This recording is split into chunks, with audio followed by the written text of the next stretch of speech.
Hello my friendly frogs, it's Miss Marie. I am going to read you a story. I guess this would fall under maybe a fall story, but I thought it was really cute.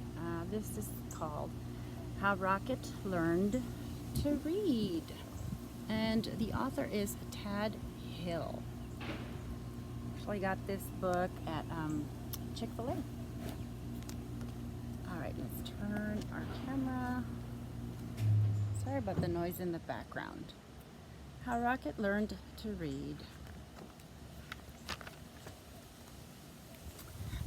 Rocket loved to play. He loved to chase leaves and chew sticks. He loved to listen to the birds sing. Every fall morning after chasing leaves, Rocket would lie down in his favorite spot under his favorite tree. There he'd sniff the neighborhood smells and settle in for a good nap. But one day, a little yellow bird startled Rocket. "Aha! My first student! Wonderful," she sang. Rocket was confused. "Student? I'm not a..." "But if I am your teacher," the bird interrupted, "then you must be my student." Rocket found it hard to argue with this bird. "I'm so glad you saw my sign," the bird chirped. "Oh, yes, I can see it," Rocket said, "but I don't know how to read." "Can't read? Fantastic!" She waved a wing. "Welcome to my class." "But I just came here to nap," Rocket said. No, there will be no napping in class," declared the bird. "Except for, of course, during nap time." "Well, then I can take a nap over here," said Rocket. "I've had a very busy morning." No, not to worry. I'll be around every day," chirped the bird, "until the weather turns." As Rocket breathed in the crisp air, the little yellow bird hung her banner. "Ah, the wondrous, mighty, gorgeous alphabet," she marveled, "where it all begins." Opening up a book, the bird began to read. She sang out the story of an unlucky dog named Buster, who'd lost his favorite bone. A cool breeze carried her lively voice across the yard. At first, Rocket was disturbed. But before long, he found himself captivated. To Rocket, the story was as delicious as the earthy smells of fall. It was as exciting as chasing leaves. He closed his eyes and listened to every word. "As Buster dug and dug under the lilac bush," the bird read, "he felt something familiar." Rocket waited. Was it the bone? He wondered. Silence. "Was it the bone?" he called to the bird.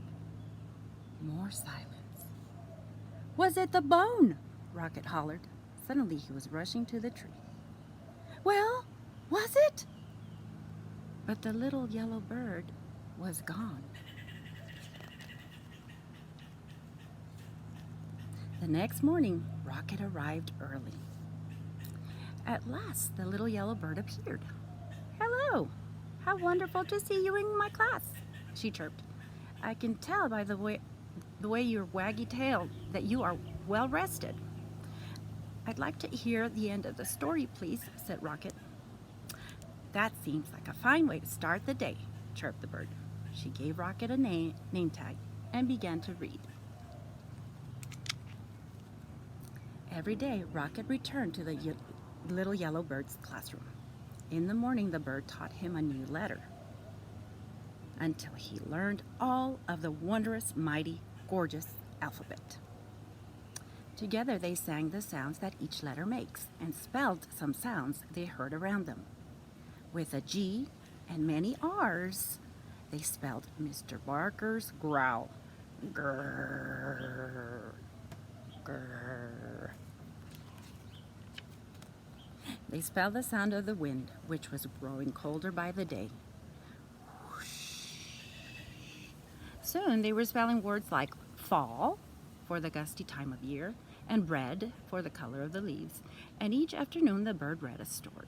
She read stories about dogs and birds. She read about leaves changing colors and about birds flying south for the winter. Then one day the weather turned and the letter banner disappeared. "See you again in the glorious spring," the bird sang. And as she flew into the wintry sky, she called, "Don't forget, words are built one letter at a time." The days grew shorter, the leaves fell from the trees, the grass became crunchy. Soon Rocket's classroom disappeared under the snow. He remembered the little yellow bird's alphabet and practiced his letters. A, B, C.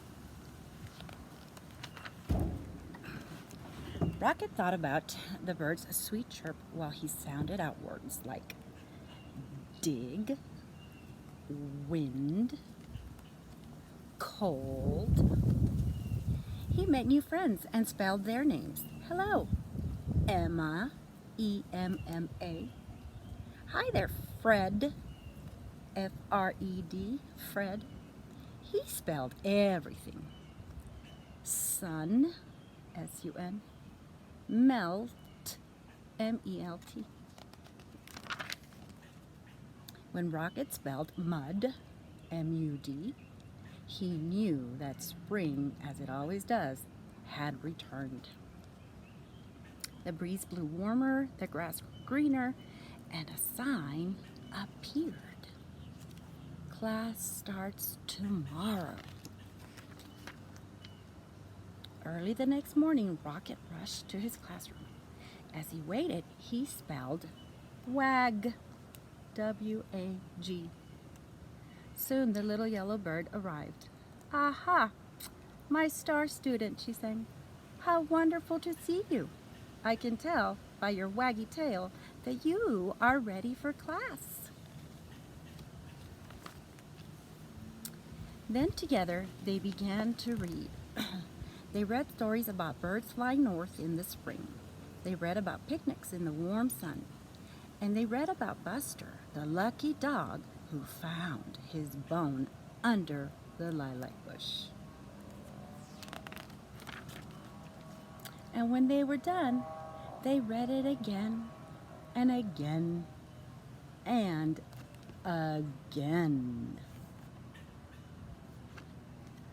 The end. I hope you liked it. I thought it was cute.